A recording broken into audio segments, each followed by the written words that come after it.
நட்சத்திரம் தான் வைகாசி விசாகம்னு சொல்லுவாங்க. இந்த விசாகம் நட்சத்திரத்துக்கு ஒரு ஸ்டோரியும் இருக்குது. என்னன்னு பார்த்தீங்கன்னா, நம்ம எல்லாருக்குமே தெரியும் முருகர் வந்து சிவனோட நெற்றி கண்லேருந்து உதித்தவர்னு சொல்லிட்டு. நமக்கு சிவபெருமானுக்கு 5 முகம் இருக்குது. 6வது முகம் தான், 6வது முகத்திலிருந்து தீப்பொறியாக வெளியில் வந்து அது 6 உருவமாக பிரிஞ்சு 6 கார்த்திகை பெண்கள் கிட்ட கொடுத்து வளர்ந்தவர் தான் நம்மளுடைய முருகப்பெருமாள்.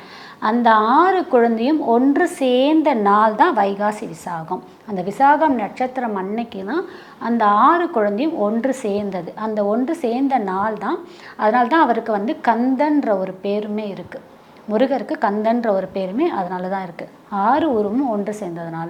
அன்னைக்கு குடும்ப ஒற்றுமை இல்லாமல் இருக்குது அப்படின்னும் போது, இன்னைக்கு விரதம் இருக்கும்போது எப்படி முருகப்பெருமான் 6 உருவமாக இருந்து ஒரு உருவமாக மாறி நமக்கு ஒன்று சேர்ந்தாரோ, நம்ம குடும்பம் எல்லாம் பிரிஞ்சிருக்கிற குடும்பம் எல்லாம் ஒன்று சேரும். கண்டிப்பாக நம்பிக்கையோடு அப்பன் முருகன் கிட்ட நீங்கள் விரதம் இருந்து உங்கள் வேண்டுதல் வைங்க, நடக்கும்.